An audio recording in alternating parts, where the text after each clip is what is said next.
El hallarse en mi residencia cercana del Palacio Presidencial, del Capitolio, de una división de la policía y de un cuartel del ejército fue un privilegio, no sin las consecutivas angustias para ver y oír lo que voy a narrarte.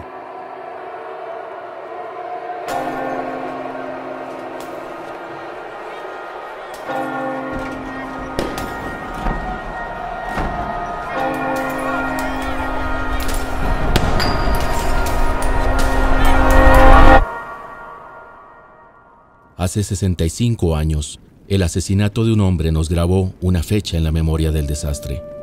9 de abril de 1948.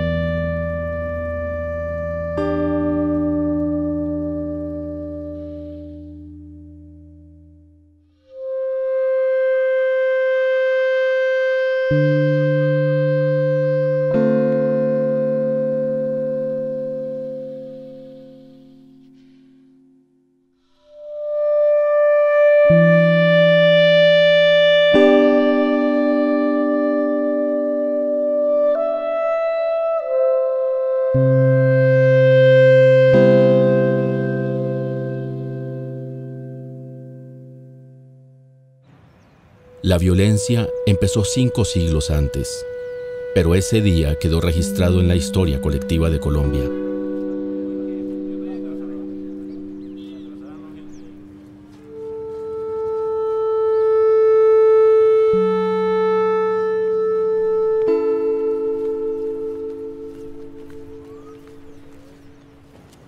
¿Cómo explicar la barbarie y la injusticia desde un relato familiar? Desde una mirada íntima.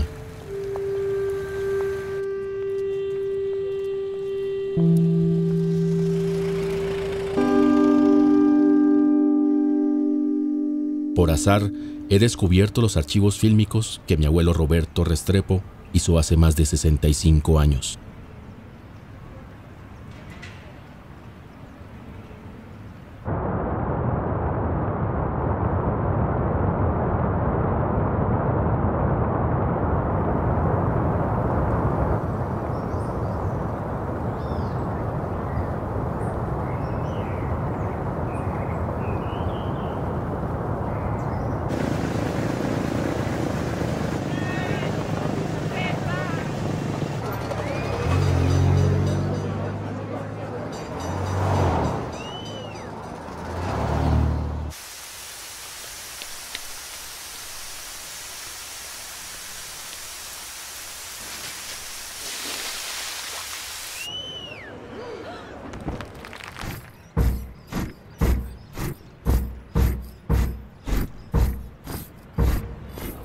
Imágenes en movimiento que me dejan ver una sociedad de profundas distancias.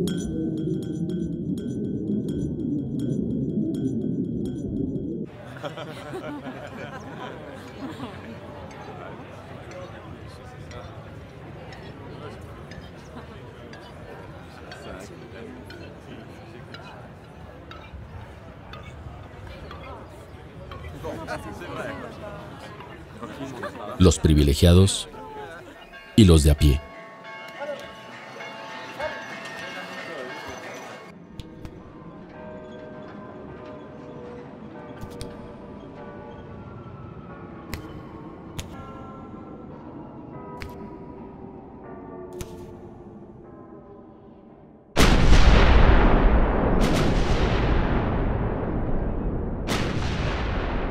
Un caldero social que explotaría a cualquier oportunidad, sin rumbo.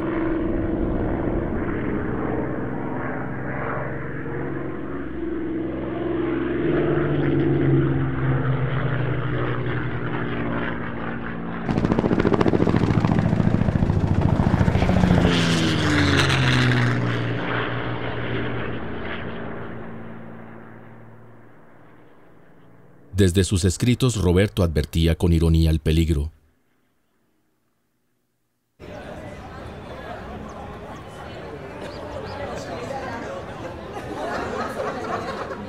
Me acerco a mi abuelo a través de sus textos y de sus imágenes.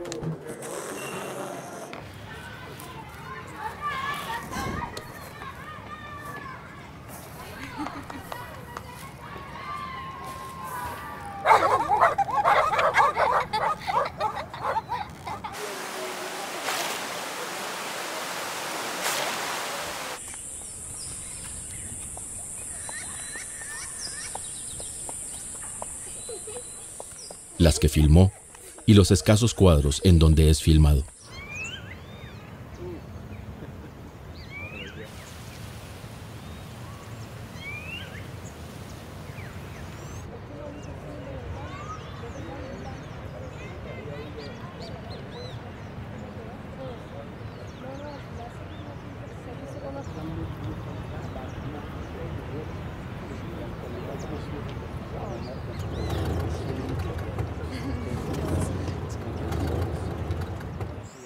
Fue médico, escritor, humanista, periodista, cineasta.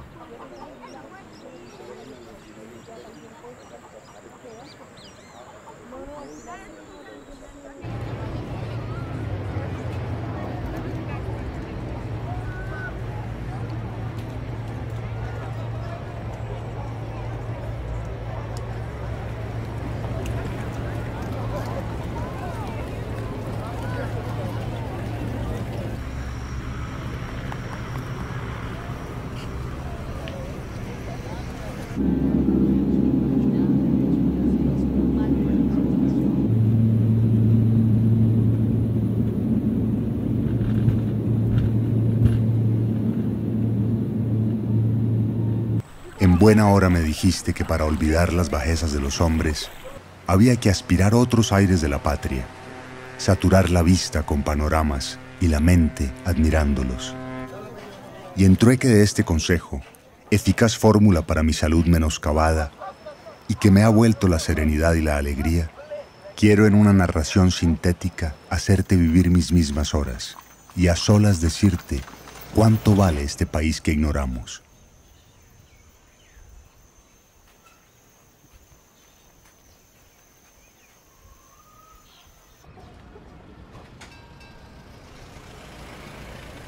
Para 1945, Colombia contaba con algo más de 10 millones de habitantes.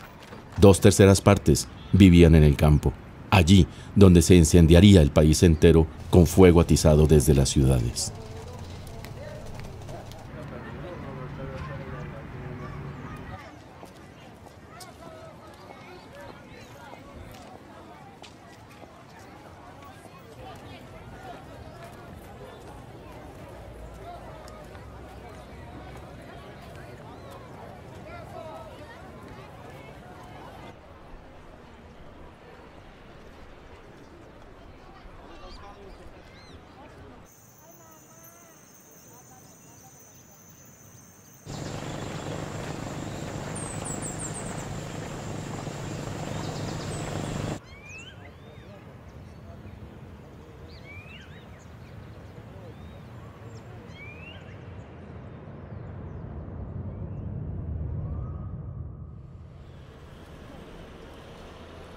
De Manizales llegó a Bogotá hacia el final de la Segunda Guerra Mundial.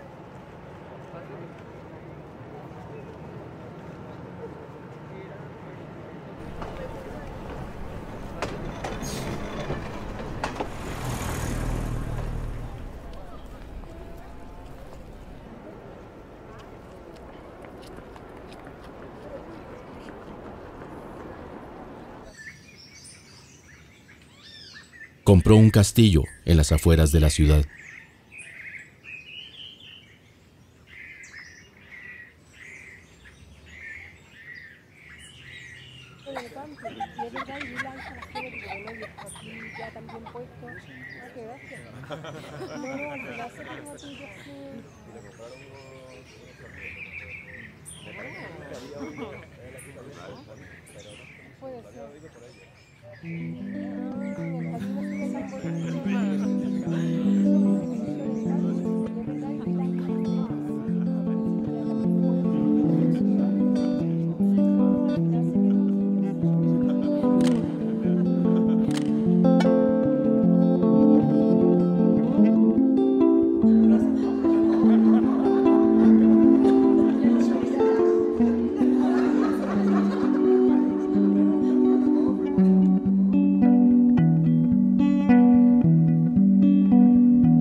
Se mudó luego al centro de Bogotá, justo detrás del Palacio Presidencial.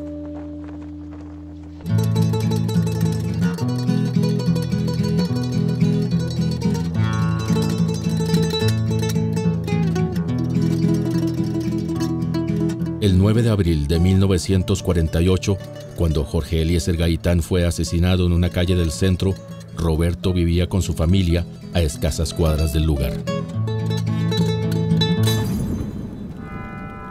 Sus palabras me hablan de un intelectual decepcionado de su patria.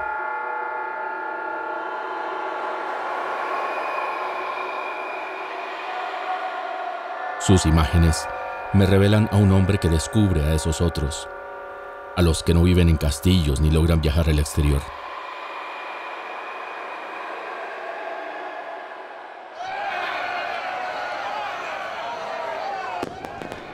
El gobierno pondrá toda su influencia y la autoridad de que disponga para salvaguardar el derecho del más humilde de los ciudadanos, cualesquiera que sean las circunstancias que le toquen suerte afrontar. Ningún sentimiento de hostilidad podrá existir contra nadie, y aspiro a que no pueda hacerse cargo justo al gobierno por su conducta en materia electoral.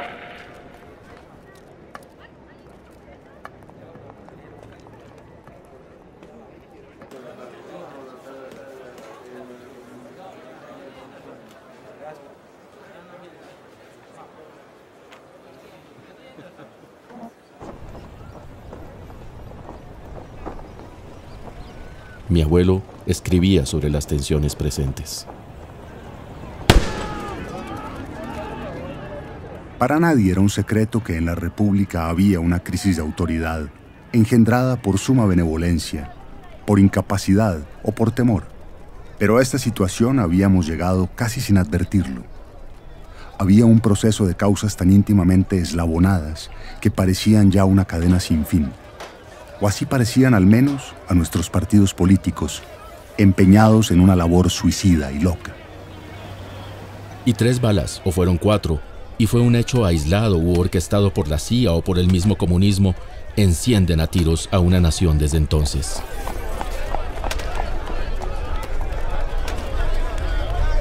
¡Aló, fuerzas liberales izquierdistas! ¡Aló, fuerzas liberales izquierdistas de Colombia! Se han levantado todas las divisiones de la policía en la capital de la República a favor del movimiento revolucionario. Josina Pérez ha caído, el ejército y la Policía Nacional controlan las 2 capitales demócratas liberales. Policía Liberal del Tolima, Policía Liberal del Tolima, Policía Liberal del Tolima, por motivo de la irreparable desaparición del más ilustre hombre de Colombia, doctor Jorge Eliezer Gaitán. Finalmente debe desencadenarse una revolución sin par en la historia del país. Aquí nos apoderamos de la radiodifusora nacional y de las principales secciones del gobierno. Un enorme pelotón del ejército y de la policía nos custodia. Apodérense del gobierno sin temor para derrocar este infame gobierno. Apodérense del poder y del Partido Liberal. A la carta, a la carta, a la carta.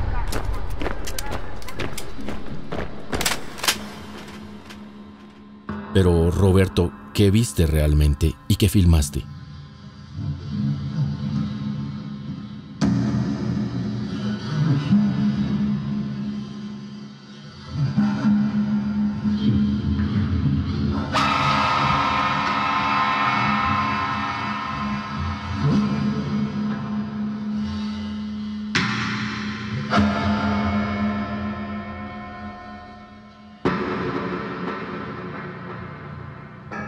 Y aunque se afirmaba por las radiodifusoras que el ejército estaba de parte de la revolución, le quedaba a los ciudadanos la esperanza de la duda.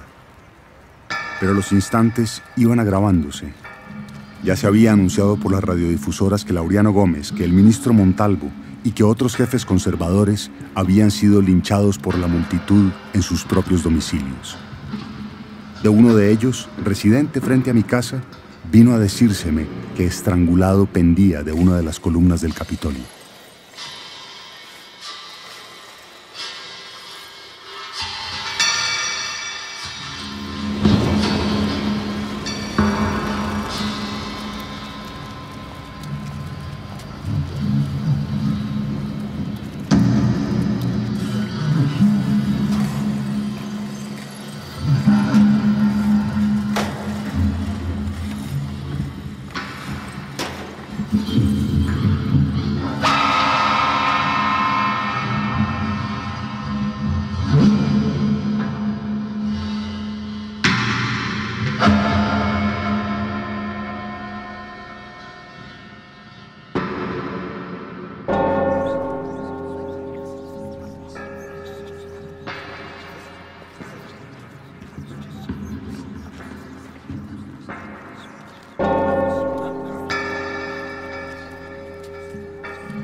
Pero no se habían saciado todavía las desenfrenadas turbas.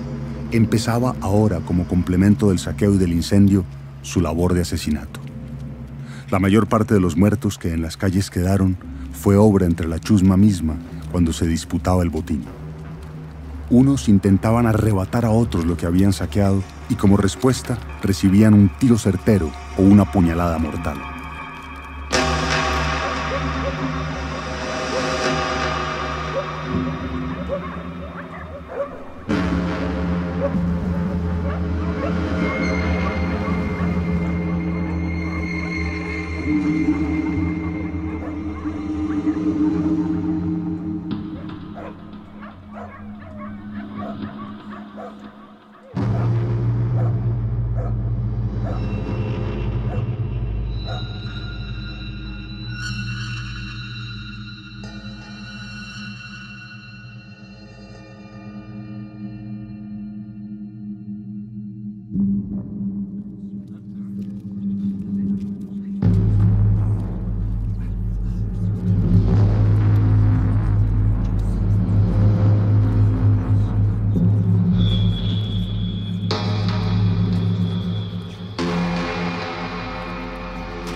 Aproveché entonces una ambulancia de la Cruz Roja, donde mis servicios de médico se exigían, y fue así como pude darme cuenta de la magnitud de aquel cataclismo bárbaro.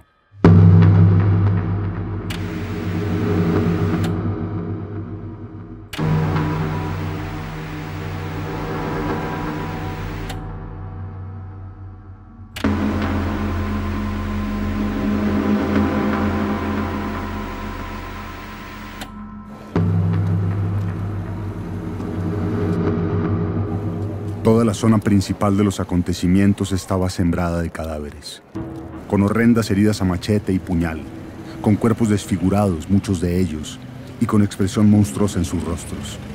Algunos de esos cadáveres habían quedado como maniquíes trágicos en las mismas vitrinas de los almacenes saqueados, donde antes se tenían en exhibición artículos de lujo. ¡Qué terribles contrastes!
Cuatro días y 4 noches duró esta zozobra en Bogotá.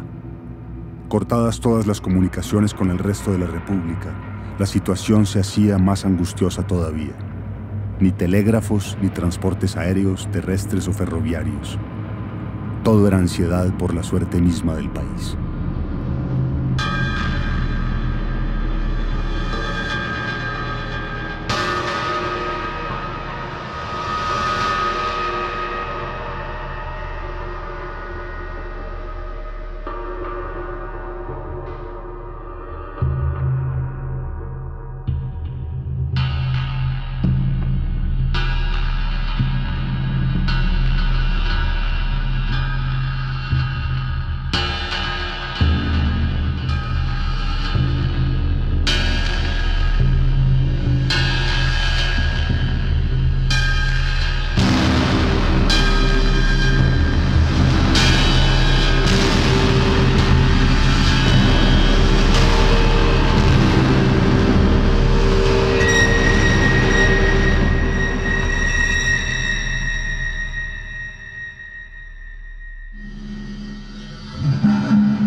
Las gentes empiezan a volver en sí y exclaman, ¡qué pesadilla! Pero yo reflexiono. De las pesadillas vuelve uno a la realidad para tranquilizarse, para decir con satisfacción, todo ha sido mentira. Pero de estos días de locura y de crimen, vuelve uno a la realidad, para admitir que toda descripción que se haga es incompleta. A la zozobra, por la suerte de esta patria futura, con la infinita vergüenza de ver lo que somos.